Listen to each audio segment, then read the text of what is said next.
get off my lawn. Greetings viewers, Nada here, bringing you some more of my Foxy thoughts. In 2019, the internet and news animator Vivian Mondrano posted her pilot for the series Hazbin Hotel. The premise being that hell routinely becomes overcrowded, and so once every year, heaven sends down angels called exorcists to basically kill all the sinners that have become demons. Lovely stuff, am I right? Connie Morningstar, who is basically the Disney Princess of Hell, can no longer stand to see this slaughter go on, and this proposes an alternative way to solve Hell's overpopulation issue. A hotel that rehabilitates sinners and gains them access to heaven. 4 years later, and Hazbin Hotel has actually become a TV show on Amazon Prime, debuting on January 19th. Before I get into the actual show though, I've been seeing some mostly hilarious takes coming from Christians that were either complaining that the opening narration for the premiere wasn't biblically accurate because there's no mention of God, and perhaps Lilith in the Garden of Eden story. There are also people claiming that Amazon is trying to promote hell and Satan, but these are clearly small no-name channels with clearly disparate reviews and shouldn't be listened to. Then you got political goobers like Tim Pool with their takes. And even that zombie 1 million moms dragging itself out of its grave to grunt in disapproval. So, because Hazbin Hotel's an animated series, people are gonna take one look at it and assume it's for kids, which it's not. While I hesitate to call the show mature in the way BoJack Horseman and Invincible can be, it is in no way aimed towards children. As I'll be proving during the course of this video, there's a lot you can criticize Hazbin Hotel for, but these jokers fail to do it without clutching at their pearls, or making it about religion or culture war politics. The opening narration of the first episode tells us that Adam and Lilith were created by heaven, and after Lilith refused to be subservient to Adam, she came into contact with Lucifer, an angel deemed too much of a radical by his fellows. Going from there, we get the Garden of Eden story, not because they want to see humanity fail, but because Lucifer believed that mankind deserved free will. If it didn't like this, so they cast Lucifer and Lilith into hell, where they would only see the negative results of this action. While Lucifer falls into depression and goes into isolation, Lilith inspired the sinners and demons naturally born in hell with her singing, causing hell to fear an uprising and begin the yearly exterminations. Yeah, no, that's the revised reason why the exterminations happen in the series. I wouldn't take issue with this. Charlie's the one giving the narration, and when she has a meeting with Adam, who's become an angel and a representative of heaven, she's still talking like the executions are in response to overpopulation, and not because there's some poorly defined power struggle between heaven and hell. You see the first problem the show provides, right? Sadly, inconsistency is something that's going to come up a few times. Well, Charlie's meeting with Adam didn't go terribly bad. Except not only did he laugh in her face about the hotel, but also told her that the exorcists are coming back in 6 months to kill as many demons as possible. The reason he gives is that the exorcists find killing demons to be too much fun, to wait for an entire year to do it again. But the real reason is that someone was able to kill one of the exorcists.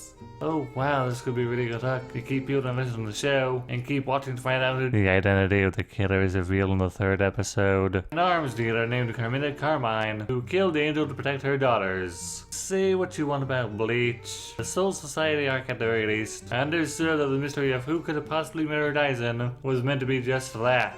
A mystery. We even had a red herring in the form of Genichimaru, who didn't seem to be that well liked amongst the other Gote 13, and came off as a bit of a sketchy character. This is a mid-season kind of mystery reveal. Not the reveal you put in your 3rd episode, and most certainly not during the 1st season. One of the criticisms people have had with Hazbin so far has been the pacing and the number of episodes, and every shred of lore Viv apparently insisted to be put into the season. Normally a season for a TV show gets 24 26 episodes. At least that's how I remember it back from when I was a kid. But Hazbin Hotel Season 1 got 8. That seems to be the norm with most shows nowadays, possibly in accordance with streaming and binge culture. Fiona and Cake had 10 episodes season, at least we're calling it a season, and it works here because it feels like the pacing flows rather naturally, rather than the writers try to force every idea into whatever sort of crevice they could find. You might be under the impression that this is a character-driven show, but you'd be wrong. It's a plot-driven show, and the writers deem the plot far more important than writing characters who are, and I know I'm going to get flack for this, more interesting than Charlie and her bland girlfriend Vaggie. Since I've started to become rather negative here, I choose to blame Vaggie for it. Oh, Predator series, that girl cannot catch a break. Now, she does have her moments, like when she's put in charge of trust exercises during episode 2, but she goes from being short queen to expressing self-doubt very, very quickly, stating that if she can't be any use to Charlie, then she has no clue what good she is to anyone. Yes, it's that kind of relationship where someone's self-worth is entirely reliant on their partner. I've known and been that kind of person, and let me tell you, it's not fun to watch. I'll be honest though, Vaggie's a character who's sort of... she's easy to like if you're into fiery-tempered short queens, but there's not as much depth to her as the writers may have thought. Hopefully season 2 will fix that. Let's talk about some characters I like. Some say that Adam's a bad character because he's simply an asshole, but for me that actually kind of makes him a little enjoyable. It doesn't hurt that he's voiced by Alex Brightman, who totally captures Adam's self-congratulatory attitude. Now, some YouTubers have speculated that he holds a grudge against Lucifer for costing him the paradise that was Eden, and that's possible but no real determination. He could just be a self-born dick who enjoys the exterminations because... he enjoys them. He's possibly just does what he does because he gets to kick out the suffering of others. And you know what? That's perfectly fine. I'm all about villains who do evil for evil's sake, like Frieza, Maleficent, and Big Jack Horner. You can have your Jean-Claude Frollos and your Emperor Bellows who believe they're committing atrocities for the greater good.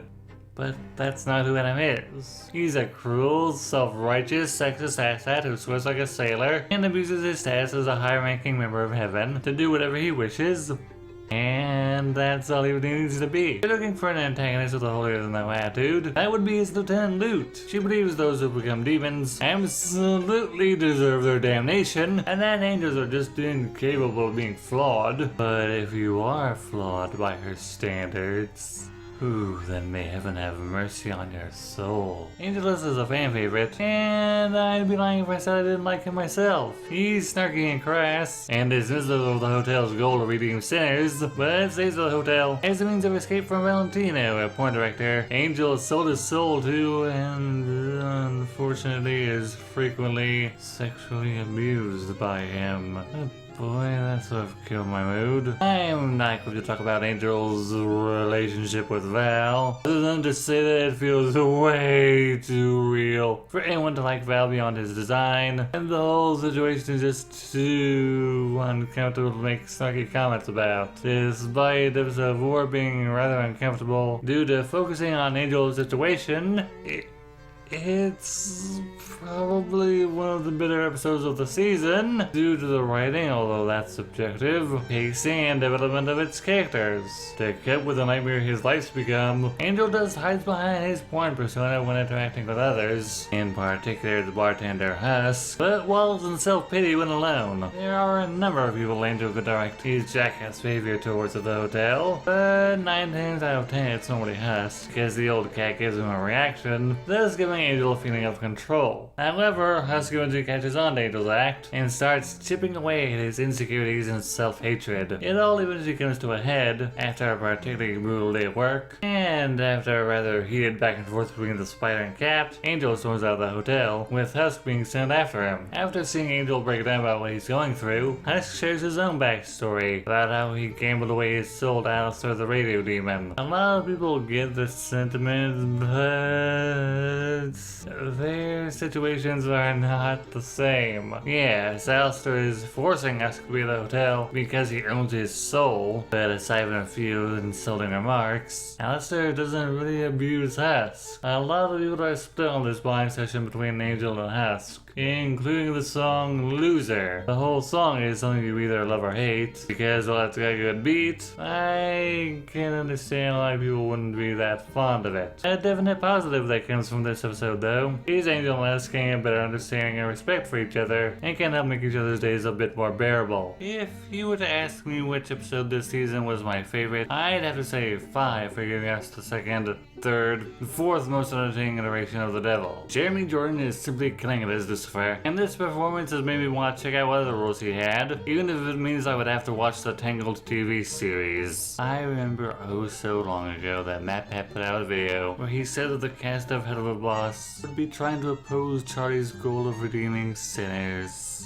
However, I have also heard that BBC Pop wants to avoid as much overlap between both shows as possible, so it's unlikely that Charlie and Blitz will ever meet. Although apparently Blitz and Moxie were intended to become recurring antagonists before they got their own show, but that's neither here nor there. If anything, next to Heaven, I had assumed that Lucifer would bring Charlie's main opposition, being the domineering, overbearing parent, sabotaging his child's project because he sees the sinners as his personal property, and that's why they can't leave the Pride Ring. But no, the show portrays Lucifer as a depressed shut-in, desperately seeking a connection with his daughter, and viewing sinners as irredeemable sociopaths that he wants absolutely nothing to do with. Sure, you can nitpick this episode and ask if he really wanted to reconnect with Charlie all that bad after the divorce with Lilith. Then where was he for the last 7 years after Lilith disappeared? Did Lilith really just pull a cash buckso and tell Charlie that her dad didn't want to see her and vice versa? I mean, if she did, that never really stopped them from talking over the phone or anything, but at the same time I'm enjoying Lucifer and Alistair bounce off each other. As much as I like the episode though, there are some criticisms to be had with it. First and foremost, why is Alistair picking a fight with the literal king of hell? I know he outranks regular sinners on the social ladder, but he is still nowhere near Lucifer's level. If Lucifer really wanted to, he could wipe out Alistair as easily as thinking about it. The second is the introduction of Mimsy, a friend of Alistair's when they were both alive, and quite a few people in the fandom rather seem to hate. I don't mind her myself, but I've seen quite a lot of people say that they find her annoying, especially when the shark demon she owes money to track her down and start causing damage to the hotel. Personally, I don't think the episode needs more conflict than Charlie trying to convince her dad that the hotel can work, but we got it. There's also the line about Charlie saying that Alistair has faith in the hotel, which I and others have called bull on. Alistair funds the hotel because he considers watching it fail as personal entertainment for him, viewing the goal of redemption as, and I quote, wacky nonsense. He doesn't fight shark demons because he believes in Charlie and her goal. He fights to reestablish his reputation as the storied and feared radio demon, because Alistair buys in his own hype, like Vegeta did after becoming a Super Saiyan. But hey, let's move on, shall we? Okay, so I'm gonna walk back what I said about Charlie earlier. Gal's a sweetheart, the type of girl I'd accept a hug from, and always has the best of intentions. Like Jamie, Erica Hankston brings adorable energy to the character that makes the Princess of Hell a lovable dork, as well as have an amazing singing voice. Charlie is also ridiculously patient, accepting and understanding, still offering a hand to Serpentius after it's revealed that the failed villain was a spy sent by Alistair's rival, Vox. Unfortunately, the criticisms of Charlie's character outweigh any praise you could give her. When you look at her exercises for the hotel, it is super clear that Charlie has no clue what she's doing and exactly what sinners need to redeem themselves for. Her idea of what it takes to be worthy of heaven is to be an abstinent person who doesn't do drugs, or at least that's what the play starring Angel Dust and Serpentius indicates. So yeah, really shadow stuff. And 5 months later, she's freaking out because, shock of shocks, those exercises aren't enough for them to ascend to the Holy Kingdom. It's pretty obvious that Charlie has a savior complex due to her being excluded from the exterminations due to being a Hellborn, and that's never a good thing either in fiction or real life. There's also the fact that Charlie's life, as far as we know, has been incredibly sheltered, and she really doesn't seem to know her people as much as she thinks she does. We're never told or shown why she thinks they deserve a second chance. So them being killed makes her upset. Actually, hold on. I think the show does try to tell us. Because in her meeting with Adam and Luke, she says that the sinners are simply souls who made mistakes. Or at least that's what I got from it. I am looking at my script right now and I am choosing to address that later. Charlie never tries to figure out what the residents of the hotel were sent to hell for, so she'll know what they need to work on. So when Adam calls her methods kindergarten snowflake bullshit, I kinda agree with him. Who has Charlie actually been helping? You could argue Serpentius, but he seems to turn around from being a bad guy immediately after someone gave him the acceptance and respect he was clearly desperate for, and Hus debatably did more for Angel with one conversation and song number than Charlie ever did. There's also the fact that with the exception of the exterminations, the sinners don't really seem to have that much of an issue with where they ended up after dying. The only person who resents being in hell is Mrs. Mayberry from Hello Boss, because she believes she tried to be as good a person as possible when alive,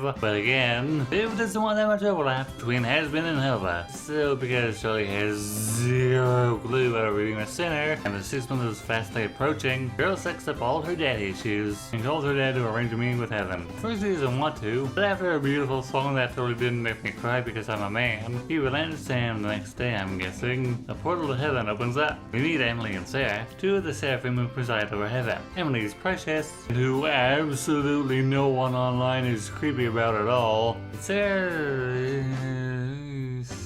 yeah, she's an ends means kind of antagonist. All those exterminations? Yeah, it turns out Sarah authorized those. Only she and the exorcists can know about them. Sarah says the only reason she goes along with the exterminations is because hell was uprising. It's not like the demons can even get to heaven. Or what? Do Asmodean crystals open portals to heaven as well as earth? I call her an antagonist because, unlike Adam, who's an absolute tool who revels in the slaughter of sinners, there's no mouse behind Sarah's actions. She's settled when Charlie and Vaggie arrive, but before there's even a court hearing to decide whether or not the hotel actually works, Sarah's already made up her mind about how sinners can't be redeemed, and is simply humoring Charlie, viewing her as an ignorant child. Vaggie was rather sour and hesitant to go to heaven before the portal arrived. Now, why do you think that might be? Let's reveal that not only was Vaggie an angel, he was one of Adam's exorcists. The Phantom kind of already guessed. That red X floating over her eye. And speaking though, I always thought it was sort of a reach. Keep in mind this was before we found out that the exorcists are wearing costumes to mock demons, opposed to what Viv apparently said about angels taking on demonic appearances when they enter hell. So if Vaggie was one of the exorcists, why has she been signed with Charlie this whole time? Because Luke cut her eye and tore off her wings for sparing a demon child. Adam confronts Vaggie when she's on her own and gives her the ultimatum of sneaking the hearing or having her past revealed. Now,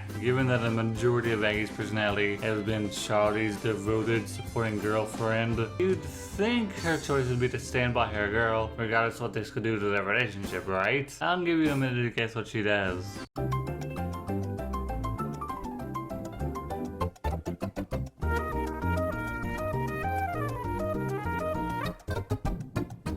If you guessed she dips like a chip, you're right.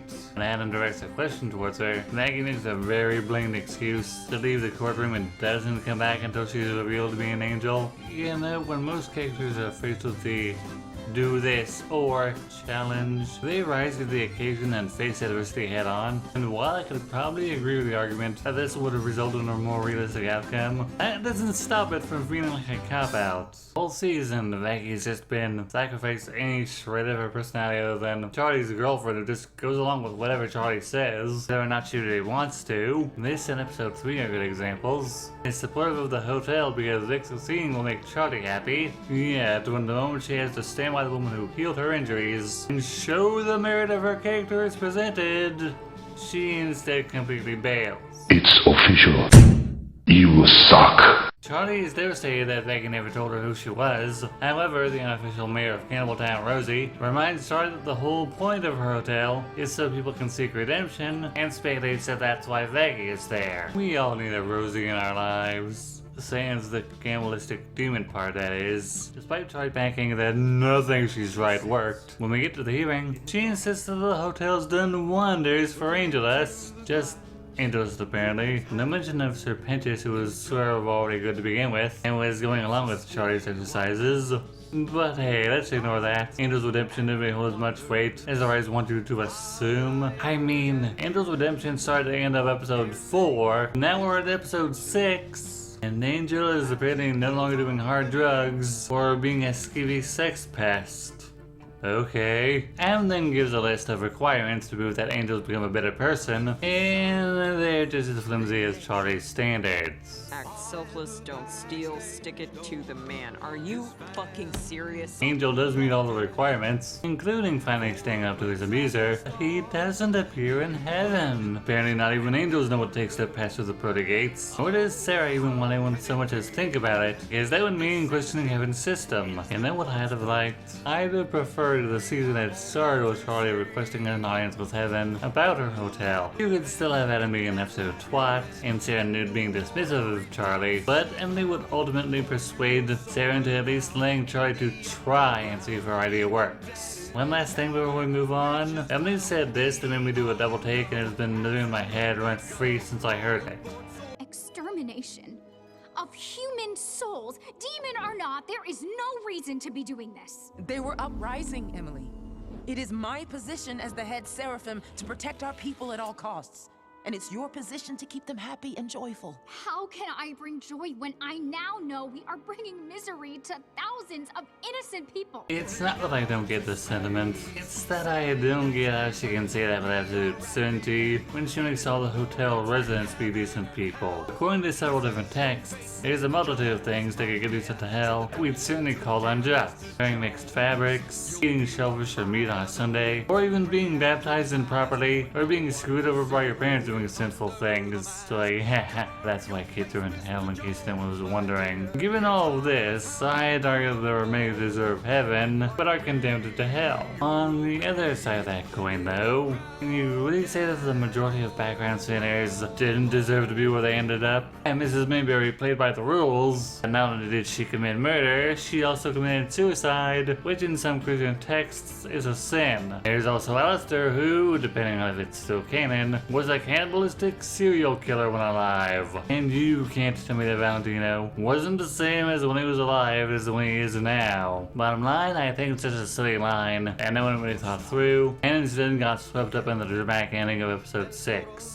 Now that heaven's no longer an option, Charlie's resigned to the fate that all the residents of the hotel may be slaughtered by Adam and his exorcists. But wait! Did you forget about Carmina Carmine? Yes, the woman who killed an angel. So, how did she do it? Well, it turns out that angels can be harmed by their own weapons made of angelic steel. Remember also that Carmina is an arms dealer. So after a pretty kick-ass song that tries to convince you that Vaggie had a motivation other than her devotion to Charlie, the hotel is given a stockpile of weapons either made of or tipped with angelic steel. I've tried to avoid repeating any points made by people who've already reviewed the season, but I'm going to borrow a point from this stop when he said that apart from Charlie, Maggie, and debatably Alistair, no one at the hotel should be willing to risk their lives fighting against the exorcists. Well, we also have Serpentis, who you could argue is loyal to the hotel because of the aforementioned acceptance and respect he got from Charlie, but he's the exception rather than the rule. Angel does never had faith in the hotel, just using it as an escape from Valentino. Husk was forced to work at the hotel by Alistair and didn't care for anyone until he started bonding with Angel. And Nifty's a joke character who doesn't really care what happens either way. One of the issues I take with the finale is that it insists the residents all know how to sort of bond with each other when they don't. Or at the very least, they shouldn't. The writers forgot to show us that these characters care about each other the way Amphibia, Owl House, and Fairy Tale pull off the found family trope. The only characters you could argue generally feel anything towards each other are Charlie and Vaggie, and later Angelus and Husk, and those are exclusive relationships. The final battle goes about as well as can be expected, everyone putting up a decent fight against exorcists, and a rather impressive fight between Alistair and Adam that results in Adam landing a blow so severe that Alistair needs to retreat. Then this happens. Target in range! Fire! What? Apparently we have teased that a character was going to die this season, and the fanbase was afraid it was going to be Angel, but what franchise would kill off a character and come to care about?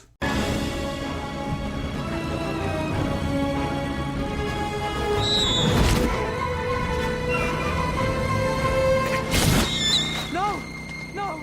Not that I would have wanted to see the angel killed off. It would have been a beautiful bit of tragedy during war, after episode 6 trying to convince us that he'd completely changed from how he was at the start of the season. But I guess, hey, killing off Sir Pentious was just as much of an emotional gut punch too, or it would be, if his death had been a bit more dignified. The show basically wants to play Sir Pentious's death both ways. It wants to play for comedy about how Sir Pentious is kind of a loser by having him easily killed off by Adam, then cut to the girls, including Nifty, crying out in horrified shock that he's gone. I get that Sir Pentious was sort of meant to be the loser of the group, but he deserved better than what he got. This causes Charlie to go full demon like the season has been teasing, and while she does manage to hurt Adam by stabbing him in the shoulder, she's not a fighter and he starts to choke her out.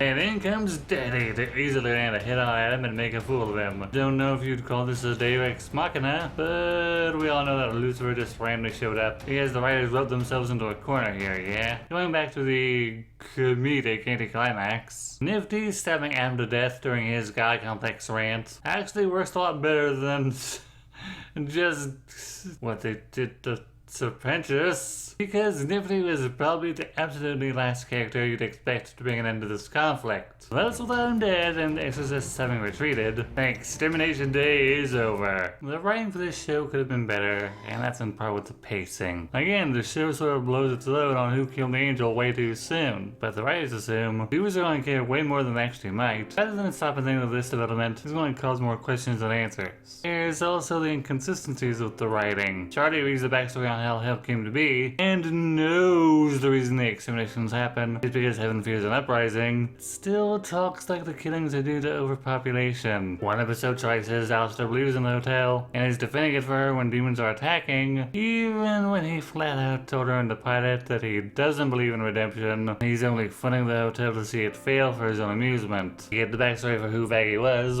and how she lost her eye, only for her to say in a later episode that she didn't know angels would be harmed by their own weapons. All I ask is that the writers actually pay attention to what they're writing in future. While watching this series for the sake of this review, I came to the horrifying suspicion that maybe Lucy Pop peaked at writing with zoophobia. Character personalities, motives, and actions were all consistent, and I'd argue that the pacing was much more generous to them and the readers. Shame I can't really show you any of that. When I try to lock up the old webcomics website, it's always been unavailable. Just like how episode 4 had arguably the best pacing in the season, I think you could argue that it also had the best writing, knowing when to be funny and serious. That said, this is a very subjective take, since you could royally screw up a subject like sexual abuse if you're not careful, and admittedly it does stumble towards the end. And Husk tries to equate his situation with angels, and not everyone's going to like or agree with that. The thing people love talking most about this show is the music, and I agree. It has some of the best songs I've heard this year. Not whatever it takes though. Really, episode 3 did not need 2 songs, especially not a duet between characters who weren't going to interact for at least several more episodes. A Happy Day in Hell is a great introduction to the series. Both versions of More Than Anything are beautiful. Hell is Forever is a better villain song than the one we got from Wish. And Hell's Grey's Dead is my personal favorite despite it having no proper setup. Actually, a few of these songs don't have a proper setup. Songs just kind of start in the place of sentences. Looking at you, respectless on whatever it takes. I also gotta wonder why Charlie was getting such uncomfortable looks during the pilot while she was singing, since apparently everyone in hell is prone to breaking into song and dance. Dang, that's how Charlie convinces people from Cannibal Town to join her in the fight against the exorcists, because Cannibal Town itself has a very Hello Dolly vibe. Lastly is the swearing, the second thing we was most known for. Look, I'm not going to judge since I've sworn quite a bit in my videos, but I understand that it can get really repetitive and tiresome when you just use the same swears. When your characters are dropping F-bombs and saying shit 20 times, the obscenities are going to lose a lot of shock value that those words would normally have. Personally, I feel that the only time comedy works swearing-wise is whenever Charlie or Alistair swear, because they rarely ever do it. Charlie called it the Hazbin Hotel. Ha ha ha! Ha ha ha! It was actually my idea. Ha ha ha! Well, it's not very clever. Ha ha! Fuck you! My feelings towards Hazbin Hotel are pretty much what they were towards Pokemon Sword and Shield. I'm having fun, but that doesn't stop me from noticing flaws. I've been critical of the show because I know it can do better, and I hope it will be better in Season 2. And this is not a saying thanks, let me share my thoughts. Please share yours with me.